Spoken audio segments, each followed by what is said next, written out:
as pessoas elas têm os seus melhores momentos e os seus piores momentos também atrelados a pessoas, né? Então cada pessoa tem aí o seu estilo de vida, tem a sua cultura, tem o seu temperamento, tem a sua criação e nós também falamos, obrigado, nós também falamos que os temperamentos são características inerentes a cada um de nós que nos identifica, né, que nos consolida aí como indivíduos, né?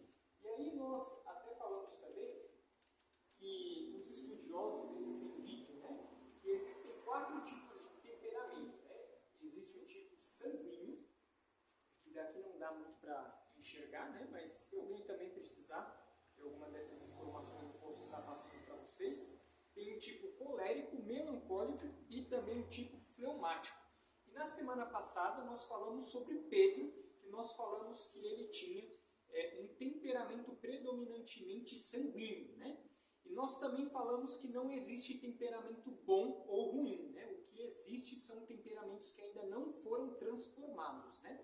Então todos nós, como igreja, devemos buscar aí a transformação do nosso temperamento.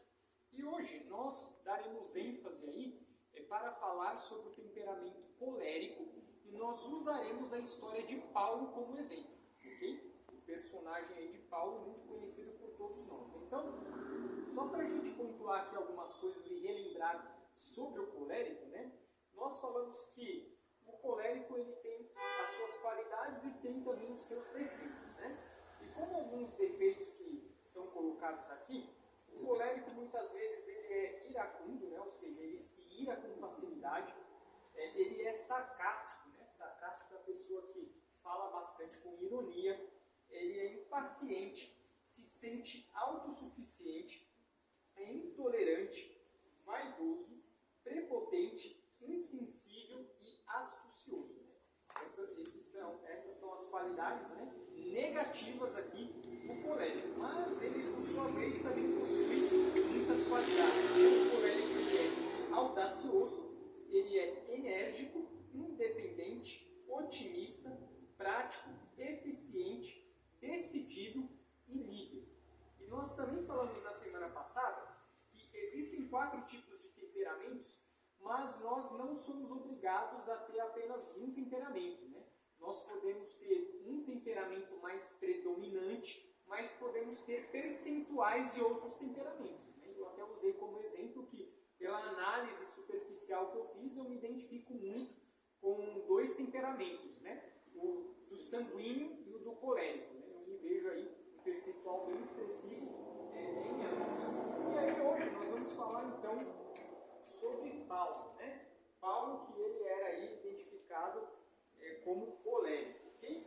Então, o que nós temos aí a falar sobre a história de Paulo, né? Primeiro, Paulo antes da conversão, ele era chamado Saulo, e nós já falamos que ele era uma pessoa extremamente cruel, né?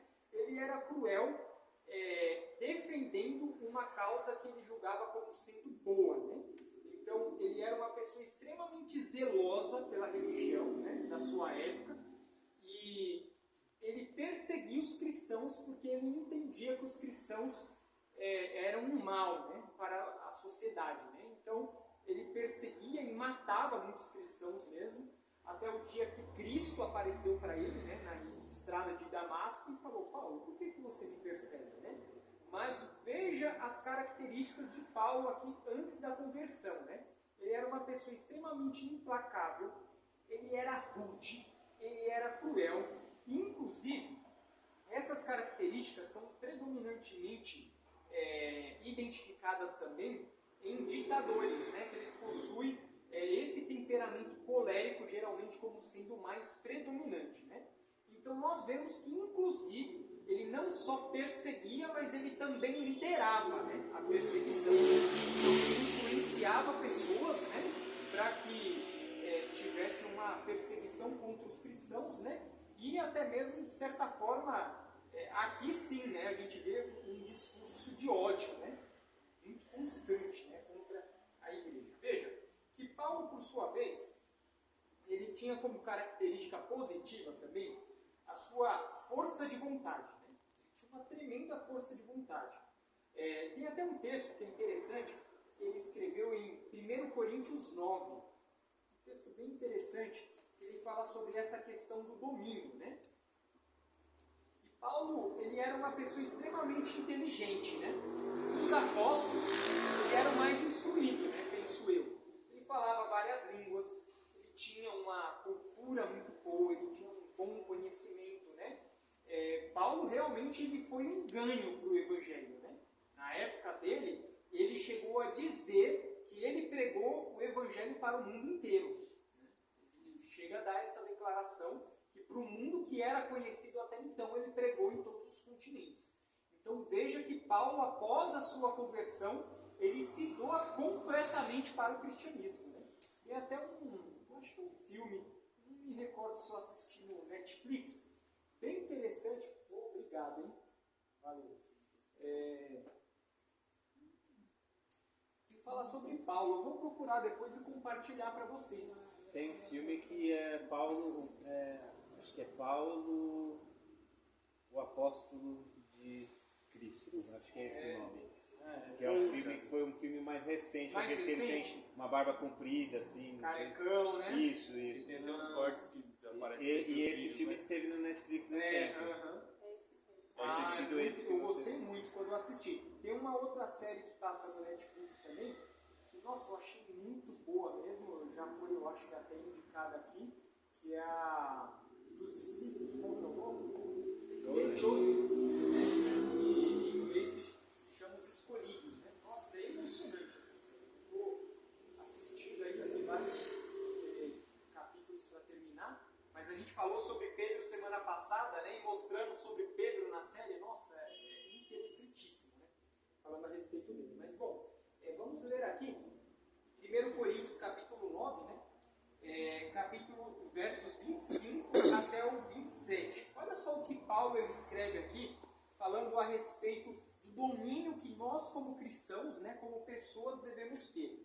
Ele vai dizer assim, ó, 1 Coríntios 9, 25 até o verso 27.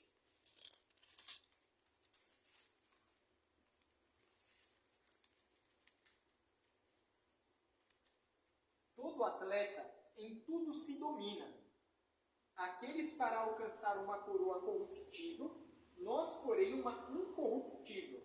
Assim corro também eu, não sem meta, assim luto, não como desferindo golpes no ar, mas esmurro meu corpo e o reduzo à escravidão, para que, tendo pregado a outros, não venha eu mesmo ser desqualificado. Né? Paulo escrevia muito bem, né? Ele conseguia expressar muito bem as suas ideias, né? E ele era muito prático também nas dicas, né? Nas orientações que ele dava também para a igreja, né? Então ele fala muito aqui a respeito do domínio próprio. E todos nós que temos os nossos temperamentos aí, explosivos ou não, devemos ter domínio próprio, né? Naquilo que nós falamos, fazemos e pensamos. Que inclusive, né? Quando a gente pega o ciclo do pecado, né? Se nós nos dominarmos, a gente consegue impedir aí pelo menos a maioria dos pecados, né? Porque geralmente o pecado ele começa na mente, ele é planejado, né? Então existe um cenário, né, que nos deixa predispostos, né, a executá-lo, e aí se a gente não recorre ao temor do Senhor, né, a gente pratica o ato em si, né? Então é esse ciclo, geralmente. Mas só que Paulo ele vai dizer, olha, um atleta, ele treina, né, ele corre, ele se esforça para que ele possa alcançar uma coroa corruptível, né? Até naquela época era muito comum, né, para os competidores, quando eles ganhavam, né, eles recebiam uma coroa de ouro, né? Então, ele falava assim, olha, as pessoas elas treinam, né, para alcançar uma coroa corruptível. Ele diz assim, quanto mais nós, né, que somos cristãos, devemos esmurrar, né, o nosso corpo aqui, dominar o nosso corpo, né, a escravidão, ele diz, né? Porque nós vamos alcançar aqui uma coroa incorruptível, né?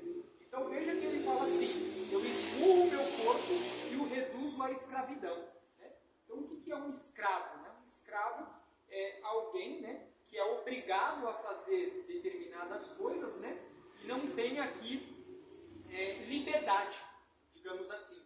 Então nós devemos nos esforçar, né, e nos obrigar a ter um estilo de vida cristão no qual nós não vamos ser escravos do pecado, né, mas vamos ser servos de Deus. E quando a gente até entende e identifica o significado de servo e escravo na Bíblia, é a mesma coisa. Tá? Quando se fala assim, vocês são os meus servos, servo e escravo no mesmo sentido, né? Porque existe uma lei da liberdade, e às vezes as pessoas pensam que liberdade é sinônimo de libertinagem, né? Elas podem fazer absolutamente aquilo que elas quiserem, né? Mas a verdadeira liberdade, ela tem limites, né?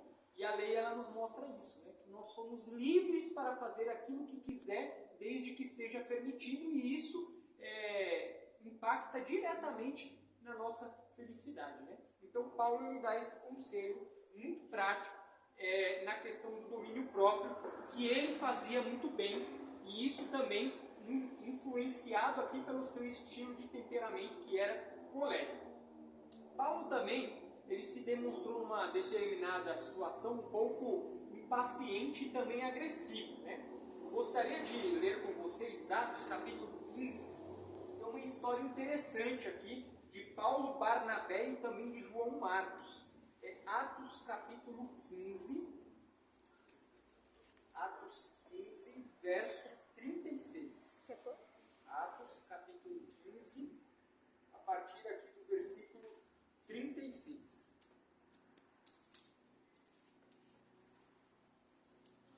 Ok, aqui diz assim: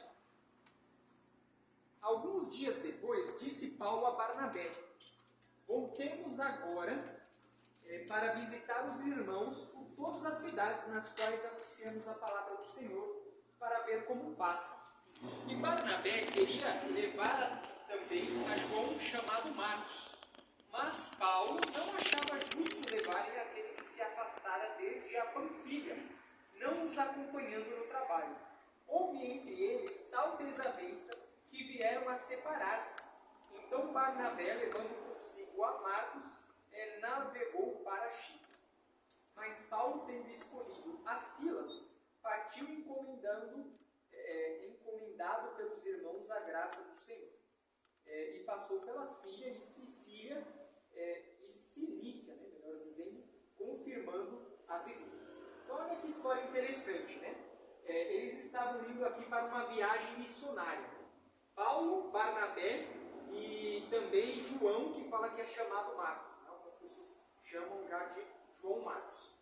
E aí, teve uma outra ocasião que eles também estavam indo para uma viagem missionária e João Marcos estava indo com eles. Né?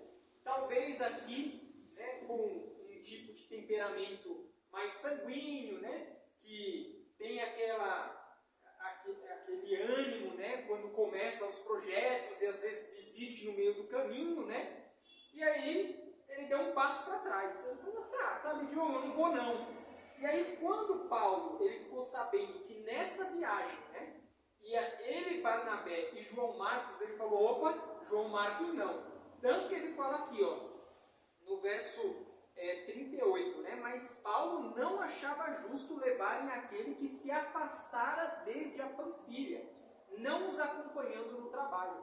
Ou seja, ele, quando fala que uma pessoa sai fora, que desiste, desertor, né? Ele desertou da missão aqui, né? Ele falou assim: eu não acho justo ele ir. E aí eles brigaram aqui, né? Fala assim, ó, no verso 39. Houve entre eles tal desavença que vieram a separar-se. Então, no meio de uma viagem missionária aqui, eles se separaram, né? Então, vai você, Barnabé e João Marcos para lá e eu vou com Silas para cá, né? Depois tem um outro texto que mostra que eles vieram a se reconciliar, trabalharam juntos novamente. Mas veja que para o colérico, ele não consegue trabalhar com pessoas que desistem com facilidade, né? E às vezes a gente vê isso na igreja também, né? Às vezes a gente está numa comissão de nomeações, aí volta numa pessoa e fala: essa pessoa não, que ela desiste no meio do caminho, né? Já fica bravo logo, né? Fala: não, para que vai perder tempo, né? Depois vai ter que voltar aqui, voltar tudo de novo. Então ele era agressivo nessa parte, um pouco impaciente também. E aqui, ele também, em dados momentos, se mostra autossuficiente, né? Justamente pela grande força de vontade, né? Que o colérico ele tem, muitas vezes ele acaba se tornando aqui, se mostrando autossuficiente, né? Então, Paulo ele tinha uma vida solitária, né? Ele mostra muito a respeito aqui da família de Paulo, né? Ao contrário, por exemplo, de Pedro, que na semana passada a gente falou que provavelmente ele era casado porque tinha até sogra, né? No caso de Pedro, que ele chama a galera lá para ir num pequeno grupo quando a sogra dele estava queimando de febre, né? Sem ter muita noção das coisas aqui. Então, já de Paulo não se fala muito, né? A respeito aqui da família dele. Ele era muito solitário, né? Até ele próprio que falou, né? Que para aqueles que vivam do Evangelho, né, que pudessem ser sustentados, né, pelo próprio Evangelho, ele era autossuficiente quando estava nos lugares. Ele trabalhava como fabricante de tendas, né, ele não queria dar trabalho para as pessoas. Né? Então, ele era autossuficiente nesse sentido. Né? Mas ele também era muito prático, como nós falamos. Né? Então, vários momentos aqui ele dá várias dicas. Né? Nós temos vários livros escritos por Paulo aqui. Né? Nós temos Gálatas, nós temos Filipenses, nós temos os Tessalonicenses, Colossenses, né? A carta aqui que ele escreveu a Timóteo, né? No qual ele até se refere como sendo seu filho. Né? Então ele dá aqui várias dicas práticas, né? Do dia a dia. Né? O colérico também, muitas vezes, ele tem dificuldade de se relacionar com as pessoas da sua família. Né? E por isso que nós falamos aqui que, muito provavelmente, ele tinha, de certa forma, uma vida solitária. Né? Ele era preto no branco. Às vezes parece que em algumas discussões ele não tinha, assim, muita paciência. Né? Você vê quando as pessoas perguntam sobre o casamento. Né? Ele fala, não sei, às vezes talvez eu leia de uma forma meio ríspida e entenda dessa forma. Talvez não tenha sido assim. Mas ele fala assim, ó, se é para ficar se abraçando, então case. Né? Mas se não suportar, então se case. Né? Mas que o casamento que venha a ser uma forma para que você não venha cair no pecado que ele fala da importunação sexual, é o pecado não vou lembrar agora. Ele chama lá, agora me fugiu o nome, né? Mas em dados momentos Paulo ele se mostra muito direto, né? Em algumas dicas que ele dava também, né? E ele disse, né? Melhor que fossem como eu, né? Ele dá a dica, mas melhor que fossem como eu, né? Então ele é até um pouco cômico também. Né? Agora veja que Paulo ele tinha uma grande motivação. Né? E o colérico ele é muito focado. Né? E a motivação que ele tinha era Cristo. Né? E olha só o que ele disse em 2 Coríntios 11. Vamos ler aqui dos versos 23 ao 28. 2 Coríntios, capítulo 11.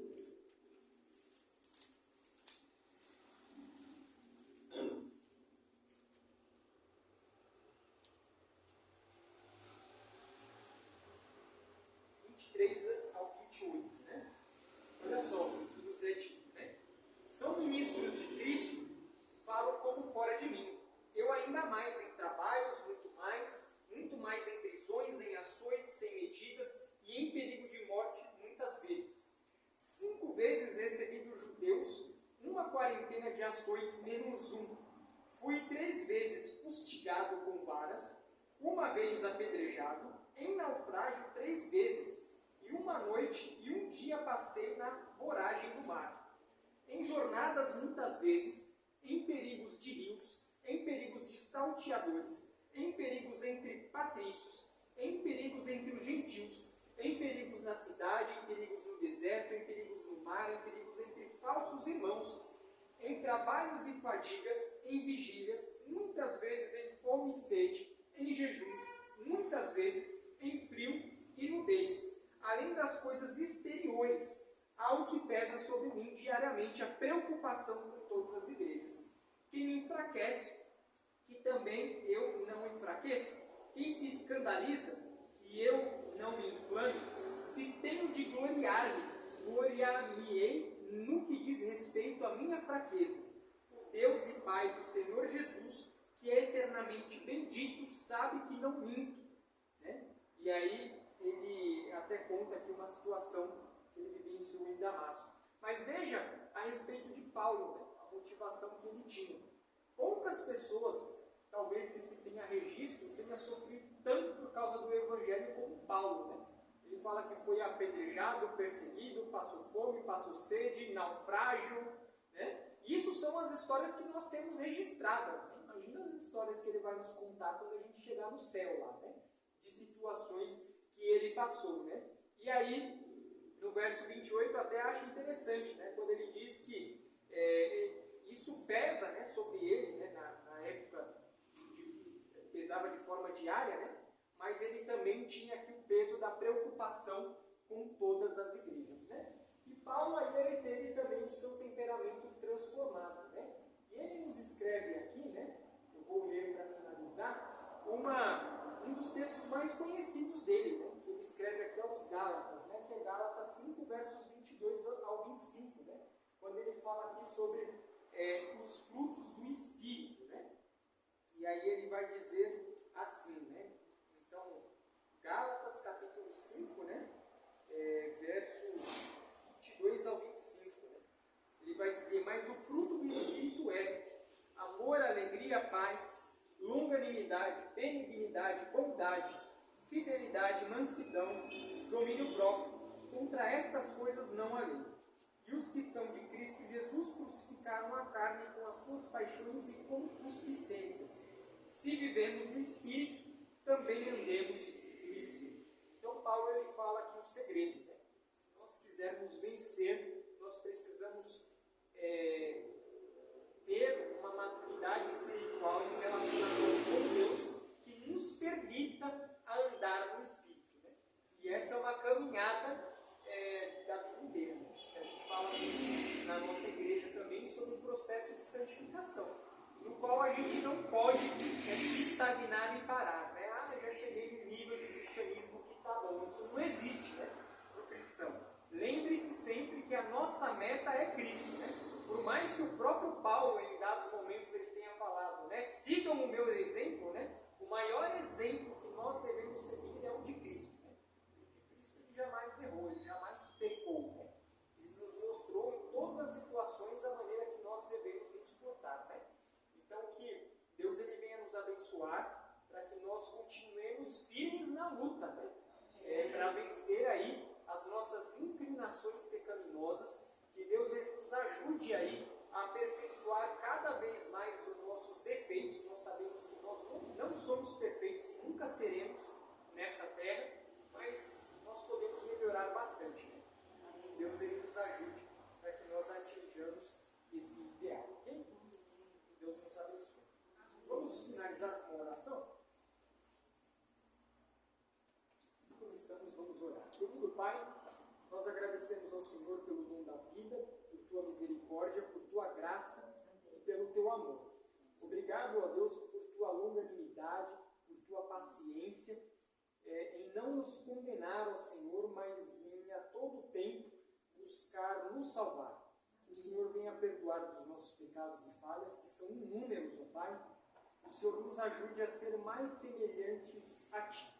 Que o Senhor nos ajude a aprender com esses personagens bíblicos, como Pedro, Paulo e tantos outros, para que nós venhamos vencer as nossas inclinações para o mal e venhamos ser novas criaturas e mais que vencedores em Cristo Jesus. Nos dê ainda um bom restante de semana na Tua presença. Em nome de Jesus que pedimos, agradecemos.